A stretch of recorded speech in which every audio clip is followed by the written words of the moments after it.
Hare Krishna, Hare Krishna, Krishna Krishna, Hare Hare, Hare Ram, Hare Ram, Ram Ram, Hare Hare, Hare Krishna, Hare Krishna, Krishna Krishna, Hare Hare, Hare Ram, Hare Ram, Ram Ram, Hare Hare।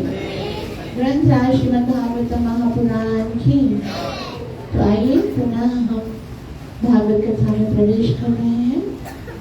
हृदय में जो संसारी बातें चल रही हैं, बुद्धि में जो संसारी विचार चल रहे हैं, उनको पुनः हम थोड़ी देर के लिए विश्राम देंगे और तीव्रता के साथ इस कथा में डूबने का प्रयास करेंगे।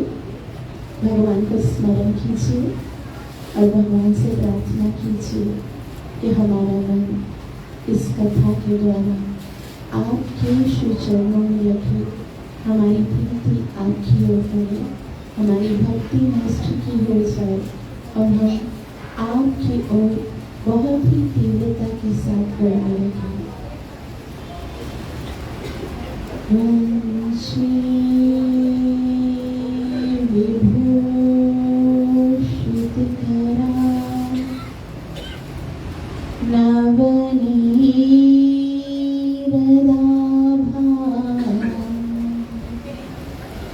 पीताम्बर वरुणबिम्बफला धरोष्ठ पूर्णेन्दु सुन्दरमुखा अरविन्दनेत्रा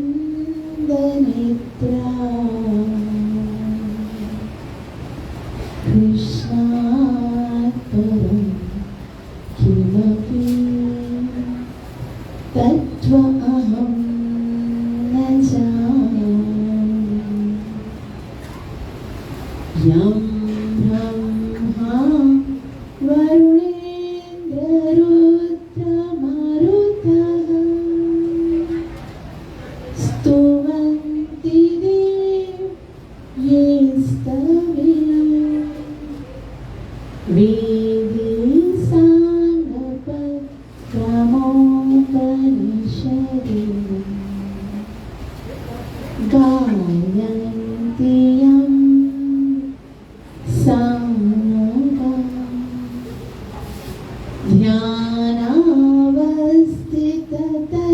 ध्यानावस्थिततद्गतेन मनसा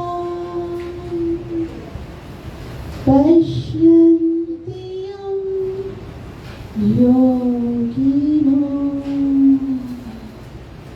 यस्यान्तं न विदुः सुरगणम् देवाय तस्मै नमः। नारायणं नमस्कृत्य नरं चैव नरोत्तमं दैवीं सरस्वतीं व्यासं ततो जयमुदीरये। नष्टप्रायेषु अभद्रेषु नित्यं भागवत सेवया भगवती युक्तमश्लोके भक्तिरभवति नैष्ठिकी। पंचतत्त्वात्मकं कृष्णं भक्तरूपस्वरूपकं भक्तावतारभक्ताख्यं नमामि भक्तशक्तिकम्। जय श्री कृष्ण चैतन्य प्रभु नित्यानंद श्री अद्वैत गदाधर श्रीवासदि गौर भक्तवृंद। हरे कृष्णा कृष्ण कृष्ण हरे हरे हरे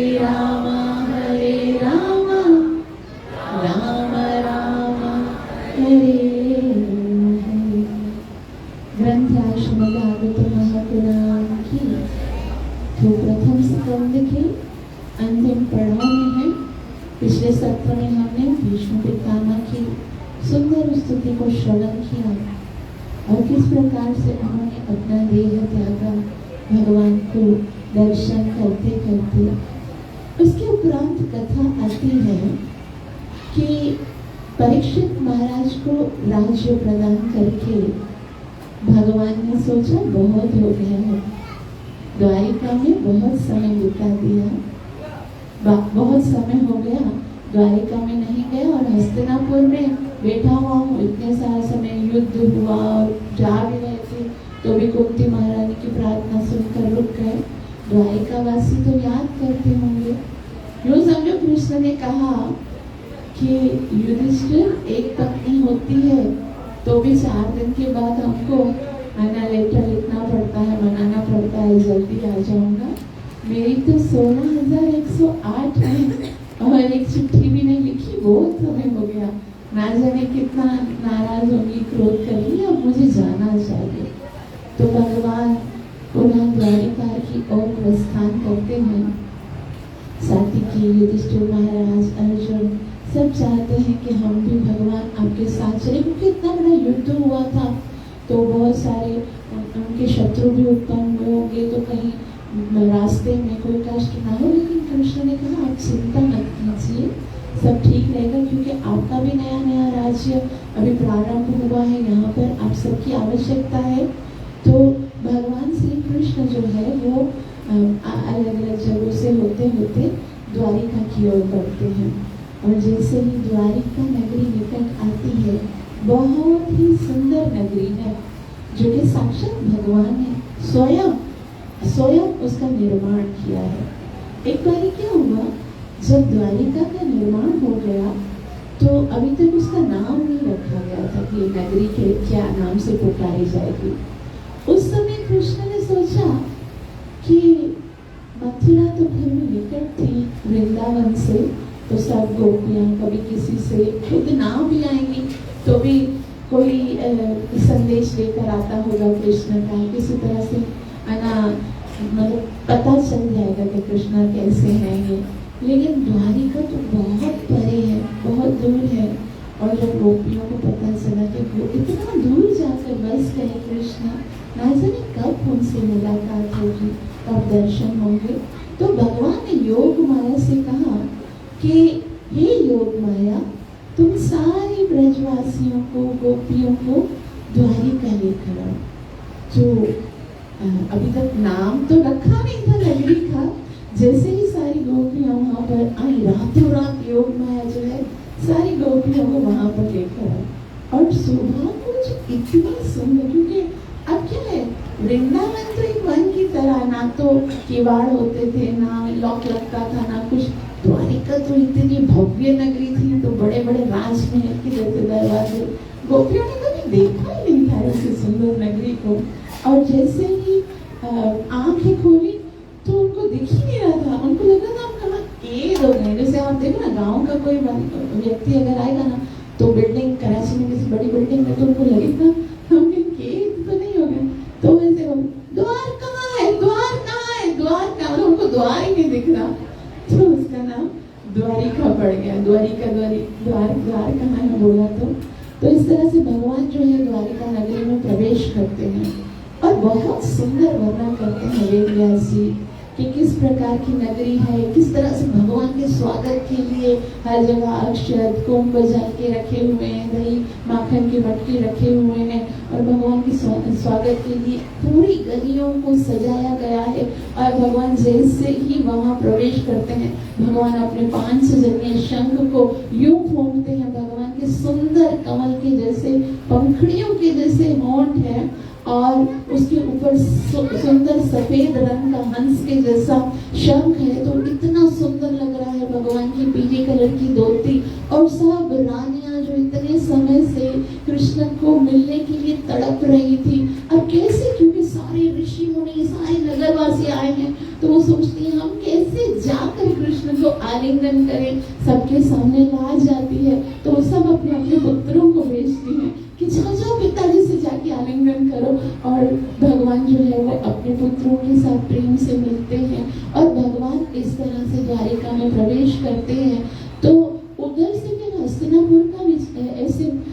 तुलसीदास जी बताते हैं कि हस्तिनापुर में अब जैसे ही युधिष्ठिर महाराज को राज्य मिल गया तो उसके बाद धृतराष्ट्र जो है वो वहीं पर रह रहा था। धृतराष्ट्र का मतलब ये है जिसने राष्ट्र को बहुत कस के पकड़ा हो। इतना 100 पुत्र मर गए, इतना सा बड़ा युद्ध हो गया, अभी तक वो अंधा व्यक्ति राज्य से इतना आसक्त था। हालांकि युधिष्ठिर महाराज ने बहुत प्रार्थना की कि पिताश्री आप ही राज्य संभालिए, उनके ही आदेश से वो राज्य सिंहासन पर बैठे, लेकिन फिर भी अब बहुत समय हो गया। एक बात हमेशा याद रखनी है कि ये संसार जो है वो हमें मनुष्य जीवन मिला है विरक्ति सीखने के लिए। भोग भोगना कैसे है वो सीखने की जरूरत नहीं है। आज हम बच्चों को भी सिखाते हैं, ऐसे खाते हैं, ऐसे बैठते हैं, ये सब तो कर ही लेंगे। वो जानवर जो है ना जंगल में रहते हैं, उनको भी पता है खाया कैसे जाता है, उनको किसी ने सिखाया। उनको भी पता है बच्चे कैसे पैदा होते हैं, उनको कोई इंस्टीट्यूट में भेजा गया। ये सारी चीजें ना कोई भी जो जिनको कोई नॉलेज नहीं है, कोई ज्ञान नहीं है, वो भी कर सकते हैं। ये विरक्ति जो है वो केवल मनुष्य सीख सकता है। कृष्ण से कैसे प्यार किया जाए वो केवल मनुष्य जीवन में सीखा जाता है। तो धृतराष्ट्र का मोह संसार और राज्य से ध्यान नहीं रहा था, तो वहां पर विदुर जी का प्राकट्य होता है। ये विदुर जी जब युद्ध स्टार्ट होने से पहले, महाभारत का युद्ध स्टार्ट हो रहा था, उससे पहले एक बार धृतराष्ट्र महाराज युधिष्ठिर महाराज के विदुर जी को बुलाते हैं। अब देखो भगवान जो है वो सबके साथ सम है। हमको लगता है कि भगवान जो है वो उनके साथ अच्छा करता है, हमारे साथ बुरा। भगवान कहते हैं समोहम सर्वभूतेषु न मे द्वेषोऽस्ति न प्रियः। 9.29 में भगवान कहते मैं सबके साथ सम हूँ। तो भगवान ने एक धर्मराज जो है वो पांडवों को दिया, एक धर्मराज जो है वो कौरवों को दिया। अब धर्म का प्रतीक है युधिष्ठिर महाराज और धर्म का प्रतीक है विदुर जी। विदुर महाराज भी धर्म का प्रतीक है। अब भगवान ने ये कह दिया धर्म का साथ दोगे तो मैं तुम्हारा साथ दूंगा, यदि तुम धर्म की आज्ञा का पालन करोगे तो मैं तुम्हारा। अब पांडवों ने तो युधिष्ठिर महाराज की हर आज्ञा का पालन किया, लेकिन कौरवों ने क्या किया, जैसे ही धृतराष्ट्र ने बुलाया तो विदुर जी ने कहा देखो हमारा जो हस्तिनापुर का राज्य है ना वो पूरा नष्ट हो जाएगा एक दुर्योधन की हठधर्मी के कारण। इसलिए शास्त्र कहता है कि अगर किसी कंट्री को बचाने के लिए एक शहर को दांव पे लगाना चाहिए तो लगा लेना चाहिए।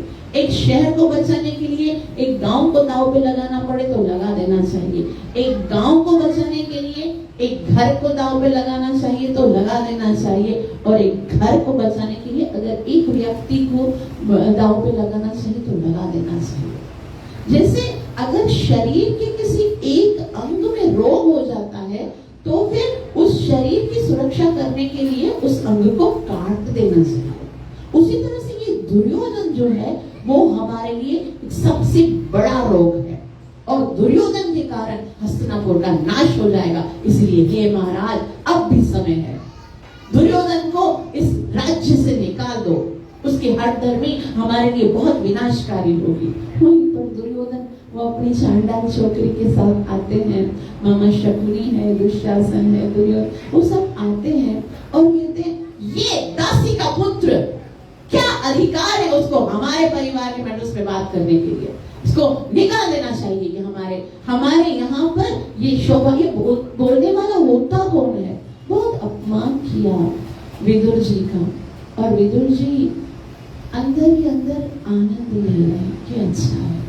वास्तव में जब अपमान होता है, शास्त्र कहता है कहीं अपमान हो तो इसका मतलब है भगवान ने पूरी योजना बनाई है कि बस अभी, क्योंकि सम्मान के कारण ना हमारा प्रेम और स्नेह बढ़ता है, अपमान के कारण हम विरक्त होते हैं। जैसे ध्रुव महाराज का अपमान हुआ तो उनको किसकी प्राप्ति हुई, भगवान की प्राप्ति हुई। उसी तरह से विदुर महाराज का जब हस्तिनापुर की सभा में अपमान हुआ, वो बोला निकल जाओ दासी पुत्र, जब ऐसे बोला तो अच्छा हो गया कृष्ण, तुमने बहुत अच्छा किया, आपका बहुत बहुत धन्यवाद जो मुझे इस राजनीति के झंझाट से छुड़ा दिया। अब मैं जाऊंगा वन में जाकर आपका भजन करूंगा, यात्रा करूंगा। और अपना धनुष बाण भी वहीं पर रख के वो चले जाते हैं वनवास में। लेकिन अब जब राज्य युद्ध हो जाता है, युधिष्ठिर महाराज को राज्य मिल जाता है, फिर पुनः वहीं जहाँ पर अपमान हुआ था वहीं वापस आते हैं। तो भक्त ना ये चीजों को देखते नहीं है कि कौन मान कर, बल्कि भक्त तो क्या है, अमानी ना मानते ना, अपने लिए मान की कभी इच्छा करते नहीं है और सबका सम्मान करते हैं। तो जब जीवन में विषाद होना, जब दुख होना, तो समझो प्रसाद मिलने वाला। जैसे पहला विषाद था ना, इतना देखो कथा में इतनी देर हो जाती है, फिर प्रसाद मिलता है ना। एक भक्त ने मुझे कहा, माता जी कथा सुनने की किसी को इच्छा नहीं, आप क्यों इतनी मेहनत कर रही हो? तो मैंने कहा, मैं थोड़ी उनके लिए कथा कर रही हूँ, मैं कथा अपने लिए कर रही हूँ, मुझे पसंद है भागवत कथा करना। तो बोला फिर घर पे कर लो, मंदिर में करने की क्या जरूरत है? अगर तुम अपने लिए ही कर रही हो तो घर पे करो। तो मैंने कहा, भगवान ने कहा है ना कि जो मेरे इस ज्ञान को मेरे भक्तों तक पहुंचाता है, उससे बड़ा प्यारा ना तो कोई मेरा है और ना कोई होगा। अगर कोई भक्त है और आके सुनेगा तो वो अपने लिए अपना कल्याण करेगा। मैं तो बस मंदिर में भगवान को दिखाने के लिए कर रही हूँ कि तुम्हारा प्यारा बनना है। न तस्मान् मनुष्येषु कश्चिन् मे प्रियकृत्तमः भविता न च मे तस्मात् अन्य प्रियः। तो भगवान ने कहा, उससे प्यारा ना तो कोई है और ना ही कोई होगा, उसी का प्रयास हो रहा है। आप अगर सुन रहे हो तो आप अपना कल्याण कर रहे हो, नहीं सुन रहे हो तो भी मुझे इससे कोई फर्क थोड़ी ना पड़ रहा है। मेरा तो अपनी इच्छा है कि भगवान के संदेश को बोला जाए, इन कथाओं को कहा जाए, इनको इन्हीं से जीवन है हमारा। तो जैसे ही विदुर जी वहां पर आते हैं और युधिष्ठिर महाराज बहुत प्रसन्न होते हैं, चाचा श्री आप हमें छोड़कर चले गए, आपको बहुत मिस कर रहे थे और आज आप आ गए हो, हमारा पूरा अंग अंग बहुत आनंदित हो गया है और पूरा परिवार जो है बहुत खुश होता है। तो विदुर जी ना नीति बहुत अच्छी जानते हैं, विदुर नीति बहुत प्रख्यात भी है। विदुर जी क्या करते थे, सुबह को सारी यात्रा की बातें बताते थे कि हमें यहाँ गया, फिर वहां पर इस भगवान की ये लीला स्थली है, ये है, जो भी यात्रा करके आते थे ना, तो सुबह को सब उनको बताते थे। और रात को क्या करते थे, रात को धृतराष्ट्र को छुट्टी मारते थे। अरे तुम यहाँ पर अभी तक इनके टुकड़ों पे पल रहे हो, ये कुत्तों की तरह भीम के टुकड़ों पे पल रहे हो, तुम्हारे 100 पुत्रों को नाश कर दिया और अभी तक तुम्हें राज्य का लोभ खत्म नहीं होता है। तो इस तरह से बार बार उनको बताते हैं, बहुत हो गया, ये जीवन केवल भोग भोगने के लिए नहीं है। इसीलिए हमारा जो है ना 4 आश्रम बताए गए हैं। पहला है ब्रह्मचर्य आश्रम, 25 साल तक ब्रह्मचर्य रख के शास्त्रों को अध्ययन करना है, बस और कुछ नहीं। शास्त्रों को, गीता भागवतम के रस को समझना है। 25 साल तक अध्ययन करके 25 से 50 साल तक गृहस्थ जीवन, बस 25 से 50 साल तक गृहस्थ जीवन की अनुमति है। और 50 साल के बाद क्या आता है? अच्छा, 50 के बाद गिनती में कैसे बोलते हैं? 51 52। तो इसका मतलब है वन, अभी कहाँ जाना है? वन की ओर जाना है, वानप्रस्थ की ओर जाना है। अगर 51 हमारे बोलते हैं, अगर 51 52 की बात है तो 60 में लगेगी लठ, फिर तो बस तुम किसी काम के नहीं रहोगे। इसलिए अभी हमको ये जान लेना चाहिए, जो 50 तक पहुंच गए ना, उनको सोचना चाहिए अब ये समय आ गया है भगवत प्राप्ति का, आ गए। भले वन में नहीं खाते, एटलीस्ट उस वानप्रस्थ अवस्था को स्वीकार करें। तो धृतराष्ट्र महाराज है ना, वो उनसे पूछते फिर भी कि कुछ ऐसा बताओ, मन में ना विरक्ति आती नहीं, भोगों की ओर इतनी आसक्ति हो गई है, आपने ऐसा कुछ देखा जो जैसे आप यात्रा पे गए? तो उन्होंने हाँ, विदुर जी कहते हाँ, मैंने बहुत ही सुंदर आश्चर्य देखा। क्या जी ने देखा कि मैं जंगल में जा रहा था तो एक व्यक्ति जो था वो भाग रहा था, क्योंकि उसके पीछे 5 खूंखार जानवर भाग रहे थे। तो वो भाग रहा है और डर के मारे जैसे ही वो भागा तो उन 5 पशु पीछे आ रहे थे और सामने से एक बहुत ही भयंकर डायन आ रही थी, और डायन जो है ना वो उसको गला दबोचने के लिए आगे आ रही थी। तो उस डायन से बचने के लिए वो वहां से हटा, भागते भागते उसने सोचा इधर से डायन है उधर से पशु है, एक पेड़ आया, वो पेड़ के ऊपर चढ़ गया। और जैसे ही वो पेड़ के ऊपर चढ़ा तो पेड़ की एक टहनी को टाइट उसने पकड़ा, हवा की झोंका आया तो टाइट पकड़ लिया कि मैं गिर न जाऊं। और जैसे ही उसने पकड़ा तो नीचे कुआं था, और कुआं है तो उसने देखा अरे नीचे कुआं है। अचानक बिजली चमकी तो उसने देखा कुएं में एक बहुत बड़ा कोबरा अजगर जो है वो मुंह खोल के बैठा हुआ। उसने कहा अगर टारी छूट गई तो फिर तो अंदर चला जाऊंगा। और फिर ध्यान से देखते हैं तो उस टार जो टहनी है जिसको उसने पकड़ा था उसको 2 चूहे काट रहे थे। तो सोचा अगर ये चूहे काट लिए तो, और वो इतनी दुर्दशा में भी अचानक से क्या हुआ, क्योंकि वो उसने टहनी पकड़ी थी तो टहनी पकड़ने से उस वृक्ष के ऊपर एक शहद का छत्ता लगा हुआ था, उसमें से एक शहद की बूंद गिरी और उसके मुंह में चली। उसने बोला वाह आनंदम अति दुर्लभम। इतना आनंद आ रहा था उसको, और उसको भूल गया वहां से पशु है, यहाँ से डायन है, ऊपर से ये जो चूहे हैं वो काट रहे हैं, नीचे से इतना बड़ा अजगर मुंह खोल के बैठा, और वो फिर भी आनंद से उस हनी का स्वाद ले रहा है। तो धृतराष्ट्र बोला इतना बड़ा मूर्ख कौन हो सकता है? विदुर जी बोलते तुम। मतलब बोला ये हम सब बैठे हुए ना वो यही मूर्खता कर रहे हैं।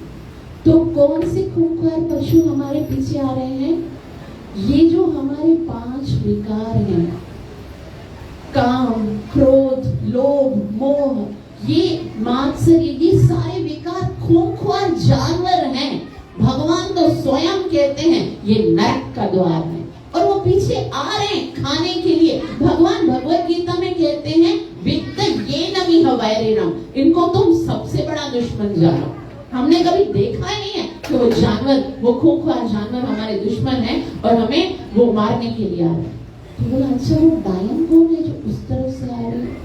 बोला वो जो 50 के बाद आती है बुढ़ापा नाम की डायन, वो सबको दबोच के तो बैठी हुई है, बस दबोचने के लिए कि बस आज नहीं तो। और मृत्यु रूप डायन तो हर समय है, वो एज को थोड़ी देखती है कि अभी इसका समय आ गया है। क्या हमने नहीं देखा कि 20-25 साल के 15-16 साल के बच्चों को मरते हुए नहीं देखा? वो तो हर समय हमें दबोचने के लिए आ रही है।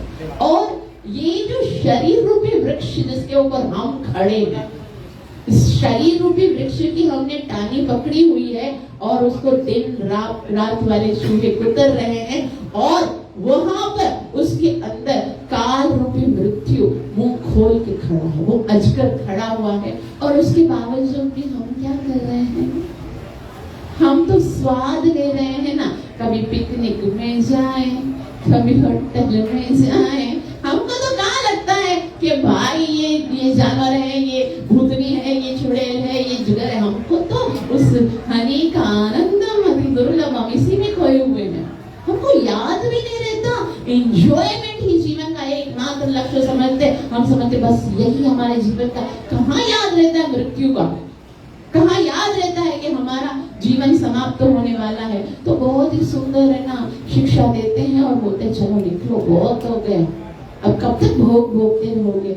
और धृतराष्ट्र महाराज का हाथ पकड़कर विदुर जी लेकर जाते हैं वन के रास्ते से, और गांधारी कहती है पूरा जीवन आपका साथ दिया मैंने। गांधारी को पतिव्रता कहते हैं। इसलिए हमारा जो सनातन धर्म है उसमें इतना सुंदर संबंध बताया गया। आज कैसे हम आर्ग्यू करते हैं कि आप कैसे, गांधारी को जब पता चला कि मेरा पति नेत्रहीन है, उसी समय उसने अपनी आंखों पे पट्टी बांधी। जब मेरा पति संसार नहीं देखेगा तो मैं भी नहीं देखूंगी। और गांधारी ने कहा आप मुझे छोड़कर कैसे जा रहे हो? तो गांधारी को भी साथ लेकर विदुर जी निकलते हैं। सुबह युधिष्ठिर महाराज जागते हैं और सोचते हैं कि अरे मेरे पिताश्री कहाँ चले गए, धृतराष्ट्र महाराज कहाँ गए? तो उस समय नारद मुनि आते हैं, बोलते सबके जाने का समय होता है, उनके जाने का समय हो गया, आप अपना राज्य कीजिए और आपका भी समय आने वाला है, तो आप है ना अपना जो समय है उसको सदुपयोग कीजिए। वो अपनी सदगति के लिए चले गए हैं। और यहाँ से जब वो चले जाते हैं उसके बाद परीक्षित महाराज के जन्म का वर्णन है कि वो परीक्षित महाराज जिनका साक्षात भगवान श्री कृष्ण ने गर्भ में संरक्षण किया था, उनका जन्म होता है।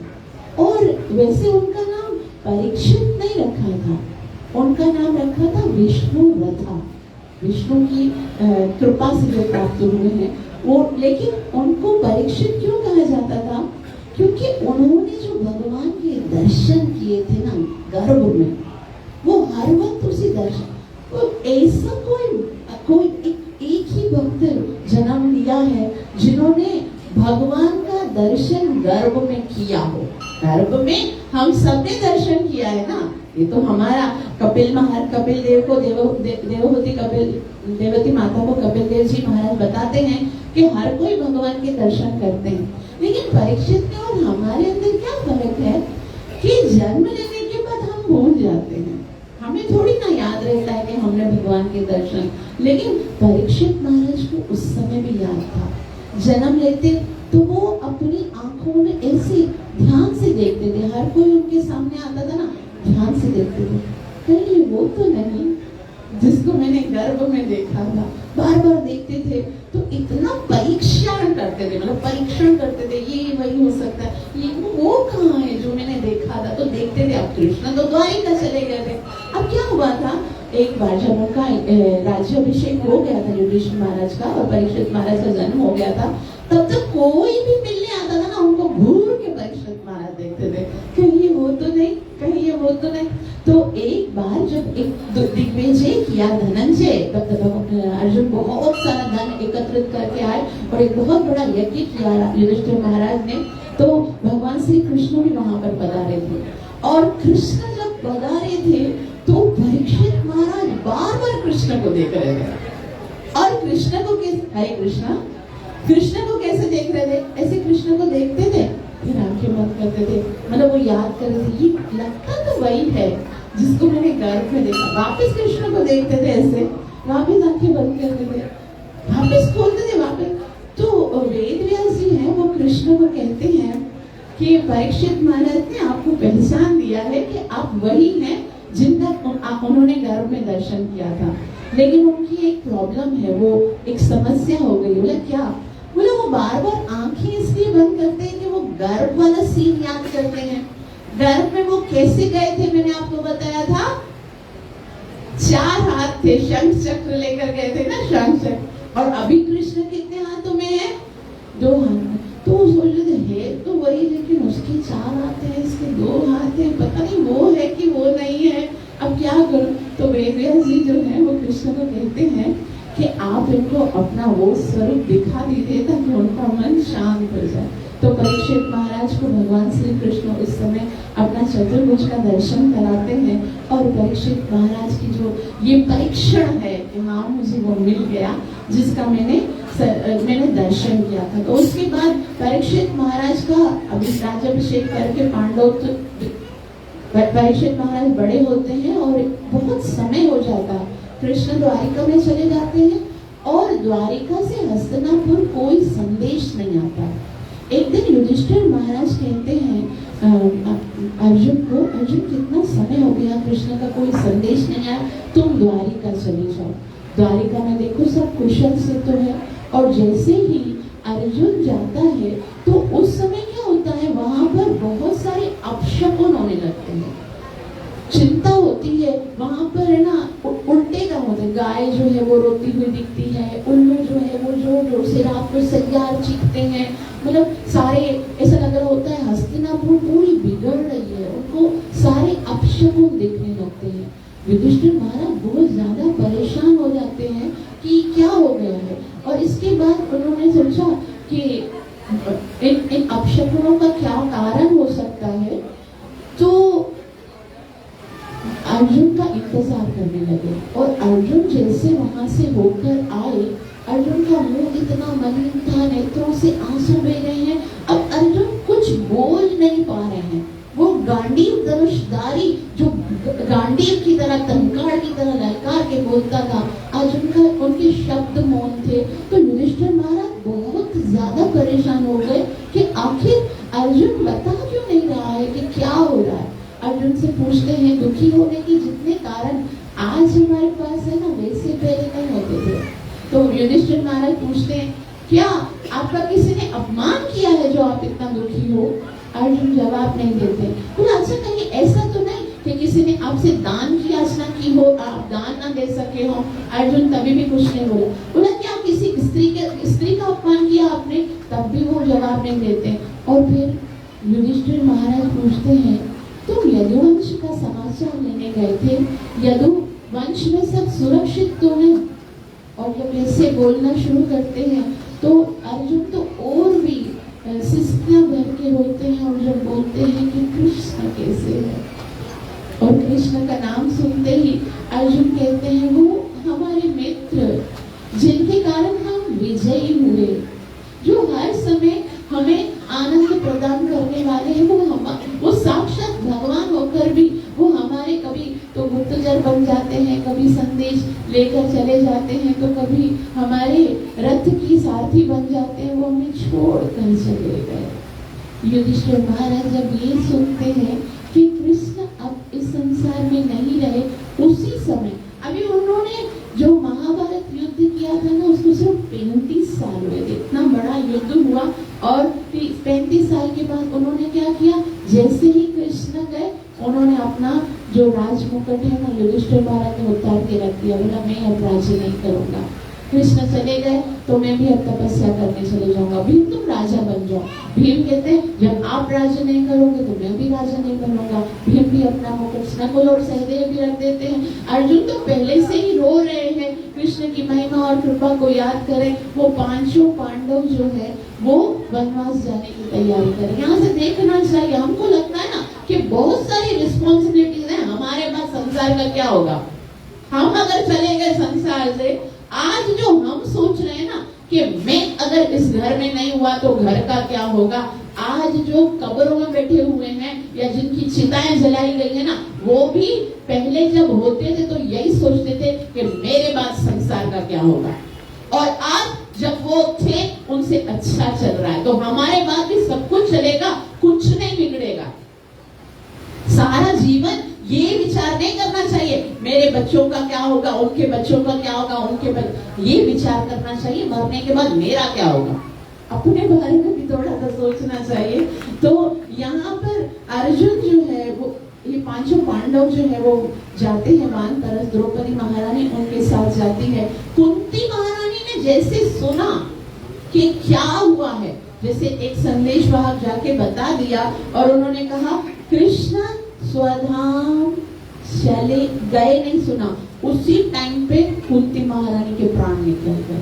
ये मत गतः प्राणा, भगवान कहते हैं मत चित्ता मत गतः प्राणा। मेरे भक्त का लक्षण है कि वो मुझसे दूर रह ही नहीं सकता, जिस तरह से मछली पानी के बगैर नहीं रह सकती। मत गतः प्राणा का उदाहरण है ये कुंती महारानी। जैसे ही सुना कि कृष्ण चले गए, उनका प्राण निकल गया। और उसके बाद परीक्षित महाराज को राज्याभिषेक करके सारे पांडव वनगमन के लिए चले जाते हैं और परीक्षित महाराज बहुत सुंदर राज्य करते हैं। परीक्षित महाराज दिग्विजय करने के लिए जाते हैं और दिग्विजय करने के लिए जब जाते हैं तो हर जगह पर उनके जो पितामह हैं पांडव, उनकी ख्याति है। कहीं पर उन्होंने मंदिर बनाए हैं, कहीं पर उन्होंने इतने सुंदर सुंदर गार्डन, पूरा जो विश्व है उसमें युधिष्ठिर महाराज ने इतनी सुंदर से राज्य किया है। तो हर जगह पर उनके पितामहों की महिमा बताई जाती है। तो ऐसे आचार्यगण बोलते हैं कि आप कुछ अच्छा करके जाओ, आप जब कुछ अच्छा करके जाओ। ये मंदिर है ना, देखो किसी ने बनवाया होगा ना, और किसी ने जब ये बनाया है तो आज हम यहाँ पर बैठ कर भगवान का नाम जप कर रहे हैं, भगवान की कथा सुन रहे हैं, तो इसी तरह उनको अभी तक लाभ मिलता है। ऐसा कहा जाता है एक मंदिर जब बनता है तो रहते जमाने पर जितने जितने भक्त आकर वहां पर नाम जप करते हैं, कथा करते हैं, तो उनको उसका लाभ मिलता है। और हमको भी कुछ करके जाना चाहिए कि आखिर में वहां पर कोई स्थान ऐसा हो, कोई ऐसा मंदिर हो, कोई जगह। तो उन्होंने बहुत सारी ऐसी चीजें बनाई थी युधिष्ठिर महाराज वालों ने, सब वहां पर उनकी ख्याति सुनते हैं। चलते चलते चलते परीक्षित महाराज एक जगह पर जाते हैं, वहां पर देखते हैं एक बहुत ही आश्चर्यजनक घटना। क्या होता है कि गाय इतनी कमजोर होती है, वो जोर जोर से रो रही होती है, और वहां पर एक बैल है जिसके 3 पैर कटे हुए हैं, वो इतने दुखी हैं, वो आपस में बात कर रहे होते हैं। और वहां पर एक बहुत ही काले रंग का एक व्यक्ति खड़ा है जो उनको कष्ट दे रहा है, और राजा का मुकुट पहने हुए है। तो उसको देखकर परीक्षित महाराज को इतना क्रोध आया, इतना क्रोध आया, और आके पूछते हैं, कौन हो तुम जो इस तरह से मेरा प्राण पशुओं पर इतना अत्याचार कर रहे हो? तो उस टाइम पर वो जो व्यक्ति था उसने तो कुछ नहीं बोला, लेकिन वो जो बैल है वो कहने लगा, आप किसे डांट रहे हैं? हर किसी को अपने अपने कर्मों का ही लाभ, कर्मों का ही फल मिल रहा है। ना जाने हमारे कर्मों का फल है या जो भविष्य जो हमारे भाग्य में लिखा हुआ है। इस तरह से कुछ बातें ऐसी कहते हैं कि वो परीक्षित महाराज समझ जाते हैं कि ये बैल जो है वो साक्षात धर्म है। और फिर वो समझ जाते हैं कि धर्म का ये हाल, 3 पैर कटे हुए हैं, अर्थात ये तो जिसने किया है वो कलयुग ही होगा। अब क्योंकि मैंने आपको बताया कि कृष्ण के जाने के बाद कलयुग आ गया है, तो कलयुग वैसे तो एक टाइम पीरियड है, एक समय है, लेकिन वो एक स्वरूप में आता है। जैसे यहाँ पर जो कुछ भी है उसका एक स्वरूप है। जैसे गंगा हमको दिखती है जल की तरह, तो उसका एक स्वरूप है जिन्होंने शांतनु जी से विवाह किया। पृथ्वी हमको लगती है धरती की तरह, लेकिन उसका स्वरूप है वसुंधरा का, जिन्होंने वराहदेव से विवाह किया। उसी तरह से कलयुग एक टाइम पीरियड है, जिस तरह से कार्तिक एक टाइम पीरियड है, लेकिन उसका अधिष्ठात्री देव दामोदर भगवान है। तो उसी तरह से कलयुग जो है वो सामने प्रकट हो गया, और उसको देखकर परीक्षित महाराज जो है वो धनुष पर तीर चढ़ा के बोलते हैं, आज मैं तुम्हारा वध कर दूंगा। तो कलयुग सारी जगहों पे भागते हैं, लेकिन उनको कहीं पर भी आश्रय मिलता नहीं है। तो वो एक अच्छा कार्य करते हैं कि वो परीक्षित महाराज के चरणों पे गिर के जाते हैं, त्राहि माम देव, आप मुझे शरण में लीजिए, मुझे स्थान प्रदान कीजिए। परीक्षित महाराज ने के भय से जब कलयुग उनके चरणों में आ गया, तो सारे ऋषि मुनि कहते, मत देना इसको आश्रय, इसकी कलयुग जो है वो जीवित रहने की योग्य नहीं है। कलयुग में बहुत सारे अपराध होने वाले हैं, कलयुग में जीवों को बहुत दुख होगा, धर्म खत्म हो जाएगा, धर्म का नाश हो जाएगा, इतने अपराध होंगे। तो कलयुग को माफ मत करना, कलयुग को जिंदा मत छोड़ देना, मार देना, मार डालना। लेकिन फिर भी परीक्षित महाराज जो अच्छा व्यक्ति होता है ना, उसको हर एक बुरी वस्तु में भी अच्छाई दिखती है। परीक्षित महाराज ने कलयुग में भी अच्छाई देखी। क्या अच्छाई देखी? परीक्षित महाराज ने देखा, कलर दोषी निधि राजन यस्ति एको महान गुण कीर्तना देव कृष्णस्य मुक्त संग परम प्रजे। कलर दोषे निधे राजन, ये कलयुग तो दोषों का घर है, लेकिन उसके अंदर यस्ति एको महान गुण, एक महान गुण है। वो क्या है कि आप चाहे कितने भी बड़े पापी हो, कितने भी बड़े अत्याचारी हो, लेकिन कीर्तना देव कृष्णस्य। देखो इधर उधर की बात नहीं है, किसी का नाम लेने से होगा वो नहीं लिखा हुआ। मैं तो श्लोक को बता रही हूँ, कीर्तना देव कृष्णस्य, जो कृष्ण के नाम का कीर्तन करेगा, भागवत प्रमाण है, जो कहेगा हरे कृष्णा कृष्णा कृष्णा हरे हरे, हरे राम राम राम हरे हरे। जो भगवान श्री कृष्ण कीर्तन करेगा मुक्त संगो परम व्रज, वो सारे पापों से मुक्त होकर भगवान के धाम को प्राप्त होगा। तो सोचा कलयुग तो बहुत बुरा है, लेकिन उसका गुण जो है वो बहुत महान है। और एक दूसरा बहुत सुंदर गुण देखा कलयुग का परीक्षित महाराज ने, वो क्या है? कुशले याशु सिद्ध्यन्ते, कुशले याशु सिद्ध्यन्ते। दूसरे जो युग हैं वहां उसमें क्या है कि आप जब तक कोई पुण्य कर्म करते नहीं हो ना, तब तक आपको उसका लाभ नहीं मिलता। और पाप कर्म अगर मन में सोचते हो ना, तो उसी समय आपका दंड नियुक्त हो जाता है। लेकिन कलयुग में एकदम अपोजिट है। आप जब तक पाप कर्म करते नहीं हो, प्लानिंग भले कितनी करो, लेकिन जब तक वो गंदा काम करते नहीं हो ना, तब तक आपको दंड नहीं मिलता। और पुण्य कर्म खाली मन में सोचोगे ना, उसी समय आपको रिजल्ट मिलेगा। आप आज खाली ये सोच लो कि मैं अब रोजाना 6 बजे से लेकर 9 बजे तक भागवत कथा सुनने आऊंगा। खाली सोचो, कल भले नहीं आओ, लेकिन अगर इतना सोच भी लोगे ना, आपको 7 दिन भागवत कथा सुनने का लाभ मिलेगा। लेकिन हम लोग कैसे, हम बोलते हैं भाई, एक माता जी बोलती है, हम लोग क्या करते, भागवत कथा होती है ना, हम सोचते हैं हेकड़ो दी शुरू में विंदासी वो भोगवारे नहीं विंदासी, मतलब हेकड़ो दी बीच में ऐसा है कि हम लोग सोचते ही नहीं है। अभी देखो कलयुग में ऐसा है कि आप अगर ये सोचो, कार्तिक का महीना चल रहा है, मैं रोजाना सुबह उठकर ब्राह्मणों को 1000 गौदान करूंगा। कभी सोचा किसी ने? सोच, ऐसा कलयुग है, वो कभी सोचने भी नहीं देता कि हम अच्छा करें। अभी देखो हमको सबको पता है ना कि कार्तिक का महीना, हमको रोजाना सुबह मंगल आरती पे उठना चाहिए, रोजाना उठना चाहिए, नाम जप करना चाहिए।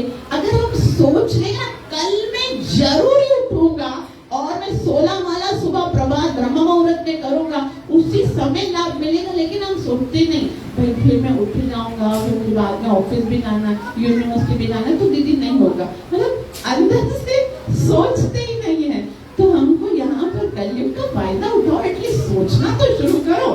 जैसे बोलते हैं, जो यहाँ दिमाग में आ जाता है वो कर्मों में भी आ जाएगा। एटलीस्ट सोचो तो सही कि हम भी भगवान की भक्ति अच्छे से करेंगे, सिंसियर। और फिर आप बोलोगे हाँ ठीक है, सोच लिया, लाभ मिलेगा। ये देखो, ऐसी सौदागरी नहीं कर, आपको सोचना बिल्कुल प्योर इंटेंशन, अंदर से सोचना है। ऐसे नहीं खाली बोल दिया और फिर कल से आपको लाभ मिलेगा। तो इस तरह से फिर क्या होता है, कलयुग को परीक्षित महाराज क्षमा करते हैं, लेकिन फिर कहते हैं कि देखो मैं तुम्हें क्षमा करता हूँ, मारता तो नहीं हूँ, लेकिन तुम्हें मेरे राज्य में नहीं रहना ना। कहाँ रहूंगा फिर? पूरी सृष्टि, पूरी पृथ्वी पर आपका ही राज्य है, तो फिर मैं इस राज्य को छोड़ के कहाँ जा सकता हूँ? आप मुझे कहीं तो रहने का स्थान दो। तो बोलते हैं, वे कहते हैं ठीक है, मैं तुमको 4 जगह पे रहने का स्थान देता हूँ। ठीक है, कौन सी जगह है? द्यूतम पानम स्त्रिय सोना यत्रा धर्म चतुर्धर्म। द्यूतम पानम स्त्रिय सोना, 4 जगह पे तुम रह सकते हो। द्यूत मतलब जहां पर जुआ खेला जाता है, पान मतलब जहां पर शराब पिया जाता है, स्त्रिय मतलब जहां पर वेश्यागमन होता है, सूना मतलब जहां पर पशु हत्या होती है, जहां पर जो है मांसाहार होता है। तो जहां पर मांसाहार होता है, जहां पर नशा किया जाता है, जहां पर वैश्यागमन होता है और जहां पर जुआ खेला जाता है, वहां पर आप रह सकते हो।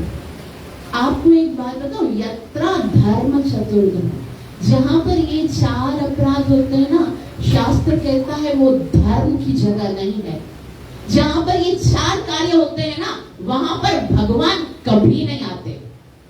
वहां पर वो जगह, वो घर नहीं, जहां पर मांसाहार होता है वो कब्रिस्तान है। वहां पर आप ये सोचो मत कि ये 4 अपराध करने के बावजूद भी भगवान की भक्ति कर सकते हैं। भक्ति तो दूर की बात है, जो ये 4 काम करते हैं ना, वो मनुष्य भी नहीं है, भगत बनना तो बहुत दूर की बात है। एक बार क्या हुआ, श्री प्रभुपाद जी को एक अमेरिकन ने कहा, स्वामी जी अब मैं भक्त बन गया हूँ, बोला अच्छा वक्त बन गए तुम, मैं तो प्रयास कर रहा हूँ। बोला कैसे वक्त बन गए तुम? बोला अभी ना मैंने नॉन वेजिटेरियन खाना छोड़ दिया है, अब मैं भक्त बन गया ना स्वामी जी।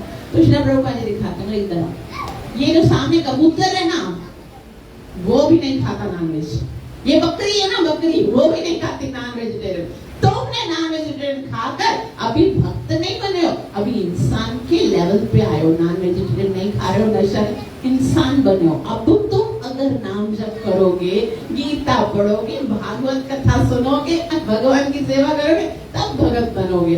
तो ये तो मनुष्य बनने का लेवल है कि 4 नियम का पालन करना। इसलिए श्री प्रभुपाद जी ने बोला तो तभी तक है ना इस्कॉन में तो एंटर भी नहीं हो सकते जब तक 4 नियम का पालन। ये भागवत कहता है जहाँ पर मांसाहार होता है, जहाँ पर नशा होता है, जहाँ पर जुआ खेला जाता है और जहाँ पर परिस्थिति संग होता है, वहाँ पर धर्म की तो बात ही नहीं है, और जहाँ धर्म नहीं है वहाँ कृष्ण कभी नहीं आते। तो ये कैसे टूटते हैं? ये 4 पिलर बोले गए हैं यहाँ पर भागवतम में कि धर्म जो है वो 4 पिलर्स पे टिका हुआ है। तपः शौचम दया सत्यम, तपस्या पवित्रता दया और सत्य। जब कोई नशा करता है तो तपस्या का जो पिलर है वो टूट जाता है, जब कोई अवैध संग करता है तो पवित्रता का पिलर टूटता है, जब कोई जुआ खेलता है तो सत्य का पिलर टूटता है, और जब कोई मांसाहार करता है तो दया का पिलर टूट जाता है। कि धर्म का महल चकनाचूर हो जाता है जब कोई इन 4 पापों को करता है।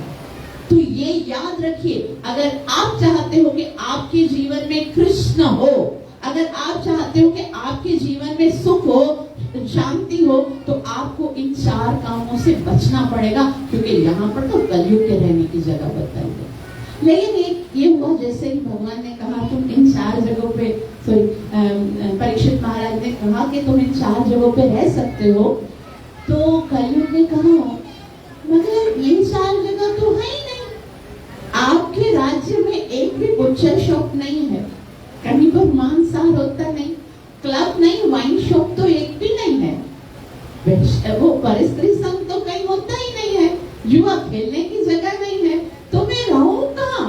मुझे रहने की कोई तो जगह दो, ऐसी जगह तो है ही नहीं। अब ऐसा रूम है नहीं तो वहां रहेंगे कहाँ?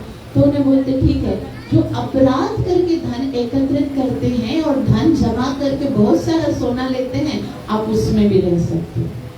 तो ऐसे कलयुग के साथ वार्तालाप करके फिर परीक्षित महाराज आगे निकलते हैं। एक दिन वो जंगल में जाते हैं और जंगल में अपने साथियों से भटक जाते हैं। अचानक उन्हें बहुत ज्यादा प्यास लगती है। वो प्यास लगती है तो वो पानी को ढूंढते ढूंढते सनक ऋषि के आश्रम में जाते हैं। देखते हैं एक ऋषि जो है वो साधना कर रहा है। साधना तो कर रहा है, लेकिन क्योंकि वो राजा थे तो ये देखना चाह रहे थे कि सच में साधना कर रहा है या ढोंग कर रहा है। तो उन्होंने पहले तो बहुत दफा मांगा कि मुझे बहुत प्यास लगी है, मुझे कोई पानी पिलाओ, पानी चाहिए मुझे, हे ऋषिवर मुझे पानी चाहिए। लेकिन वो क्योंकि ध्यान में थे सम्यक ऋषि, तो उनकी मूर्छा टूटी नहीं, उनका ध्यान टूटा नहीं। तो उनको जांचने के लिए क्योंकि वो क्या सच में साधना कर रहे हैं, वहां पर एक सांप जो था वो मरा हुआ था और उस सांप को महाराज परीक्षित ने तीर से उठाया और ऋषि के गर्दन में डाल दिया। लेकिन ऋषि तो ध्यान में थे, भगवान का ध्यान कर रहे थे, तो वो जागे नहीं और भी परीक्षित महाराज जो है वो वहां से चले गए। जैसे तैसे करके रास्ता ढूंढ के अपने घर अपने महल में पहुंच गए। और जैसे ही वो यहाँ पर उन्होंने सांप गले में डाला ऋषि के, तो ऋषि के पुत्र जो उनका पुत्र था वो श्रृंगी ऋषि वहां पर बैठा हुआ था और नदी में स्नान कर रहा था। तो उनके कुछ मित्र वहां पर आए और उन मित्रों ने कहा कि सुनो सुनो, तुम्हारे पिता के गले में सांप डाला है। ये नहीं बोला कि सांप जिंदा है या मरा हुआ है। उनको लगा सांप डाला तो सांप छोड़ेगा थोड़ी, मार डालेगा। तो उनको बहुत ज्यादा गुस्सा आया, क्रोध आया और उसने सम्यक ऋषि के जो पुत्र श्रृंगी ऋषि हैं उन्होंने क्या किया, उसी समय पानी उठाया नदी से और कहा जिसने ये दुष्व्यवहार किया है मेरे पिताजी के साथ, उनको 7 दिन में मृत्यु हो जाए।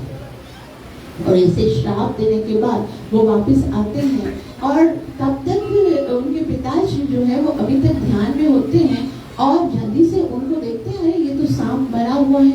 जाते हैं और अपने पिताश्री को कहते हैं कि पिताश्री आपको जिसने आपके साथ ऐसा व्यवहार किया, आप चिंता मत करिए, मैंने उसे बहुत अच्छा सबक सिखा दिया। बोला क्या, किसने किया? ये तो कोई ऐसी बात नहीं, मरा हुआ सांप था। मुझे बोला कुछ भी हो, लेकिन उसने इतनी बड़ी गलती की, आपने से ऋषि के ऊपर ये सांप डाला है, तो मैंने उसको श्राप दे दिया। बोले तुम्हें पता है किसने किया? बोला नहीं, मुझे ये तो पता नहीं है। तो फिर वो समय ऋषि जो है वो ध्यान करते हैं और देखते हैं कि ये श्राप किसको मिला है?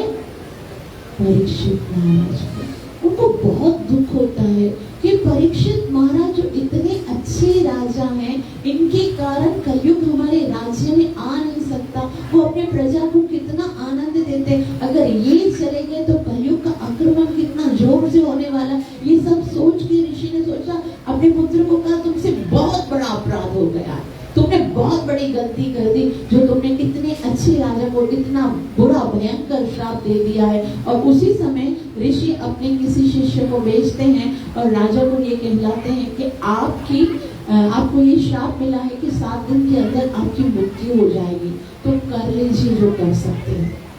आपके पास केवल 7 दिन है। तो कोई ये कह सकता है कि ऋषि को क्रोध कैसे आया, उन्होंने ये कैसे किया? ये सब भगवान की योजना है, क्योंकि भगवान को परीक्षित महाराज के द्वारा भागवतम को हम तक पहुंचाना है। तो परीक्षित अब ये बता रहे हैं कि देखो 7 दिन के बाद मृत्यु होने वाली है। जैसे ही परीक्षित महाराज घर जाते हैं और घर पे जाकर उनको लगता है कि मैंने बहुत बुरा किया, मुझे ये नहीं करना, उनको खुद ही रियलाइज होने लगता है और बोला कि काश इसका मुझे दंड मिल जाए।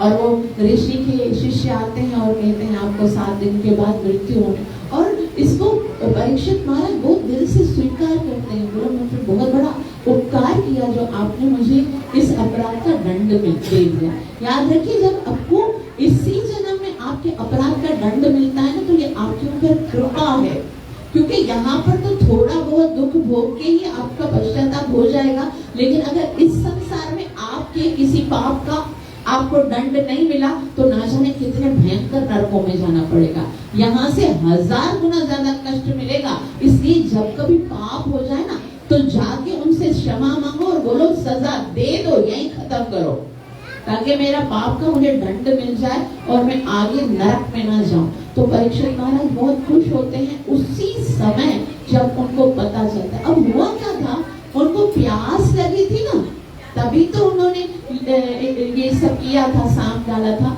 लेकिन घर पे आए, अभी सिर्फ वो बैठे थे, अभी तक पानी नहीं पिया था, और वहां पर ये संदेश आ गया कि आपको आपकी मृत्यु होने वाली है 7 दिन।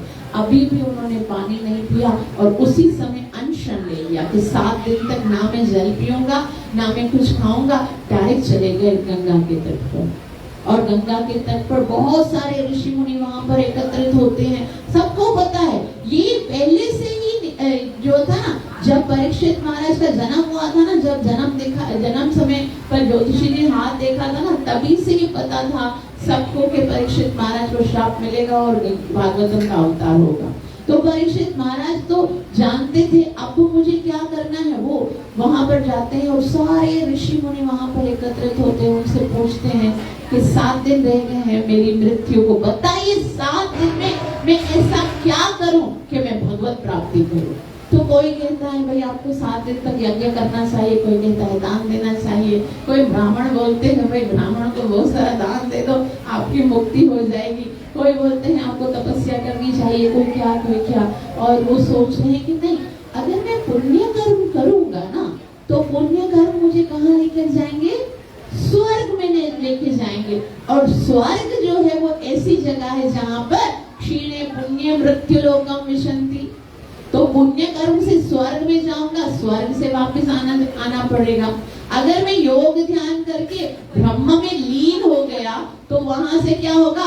ब्रह्म भुवना लोक का पुनरावृत्ति नो अर्जुन। ब्रह्म लोक में यदि मैं ज्योति में लीन हो गया तो भी मुझे आनंद तो आने वाला नहीं, तो मुझे वापस आना। कुछ ऐसा बताओ ना कि हृदय में भगवान की भी प्यार उत्पन्न हो जाए, कुछ ऐसा तरीका बताओ ना कि ये जन्म मरण का चक्कर खत्म हो जाए और भगवान के साथ जो मेरा संबंध है उसको मैं पुनः निर्माण कर सकूं। कुछ ऐसी कथा बताओ ना कि मैं भगवान से प्यार, ये मेरा मन जो संसार में लगा हुआ है वो भगवान में लगे, कुछ ऐसा बताओ।